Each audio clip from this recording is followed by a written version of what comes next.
Spencer ferma les yeux pour mieux apprécier et eut l'impression d'entendre 2 guitares. Non, 3. Quand il les ouvrit, l'homme le regardait en lui adressant un sourire paternel et joua encore un peu. Quand la dernière note résonna longtemps pour se perdre dans la nuit, le jeune guitariste était toujours médusé. L'autre lui rendit son instrument.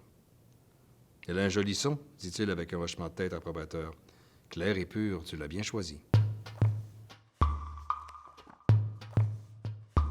Dans Crossroads, dans le fond, ce qu'on regarde, ce qu'on observe, c'est d'une part la naissance du blues, c'est l'impact du blues dans la culture du sud des États-Unis aujourd'hui, mais surtout, c'est la fameuse 30e chanson de Robert Johnson qu'on n'a jamais retrouvée, que les musicologues cherchent à retrouver depuis ce temps-là, qui a peut-être jamais existé.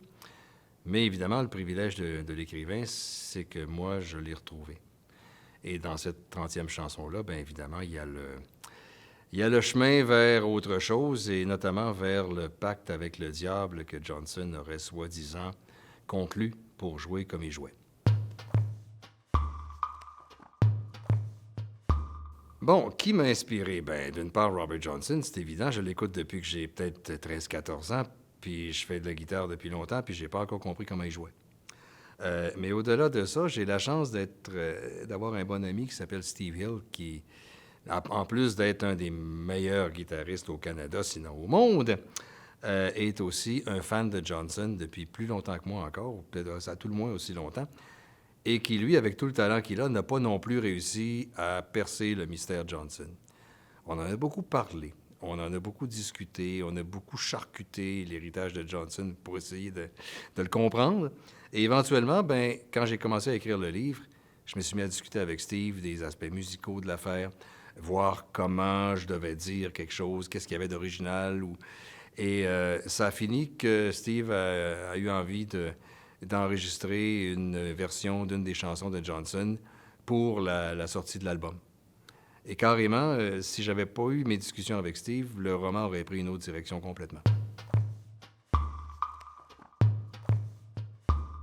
On rencontre tellement de gens importants, de gens qui ont de l'envergure, qui ont du métier. On apprend d'un peu de tout le monde. J'ai glané à gauche puis à droite, moi, beaucoup de petites choses, beaucoup d'influences.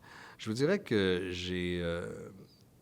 j'ai beaucoup aimé et j'aime encore beaucoup échanger avec l'auteur de polar français, Jacques Ravenne, qui est vraiment l'inventeur de ce qu'on appelle le polar maçonnique. Là. Je l'ai copié, je lui ai dit carrément que je l'avais copié. J'aime beaucoup l'influence très sombre que Laurent Chabin a eue sur mes livres. Chabin est archi noir, et son amitié a noirci mes récits. Et ça, j'aime beaucoup ça. J'étais un petit peu trop propre avant. Chabin m'a rendu moins propre, et pour ça, je le remercierai toujours.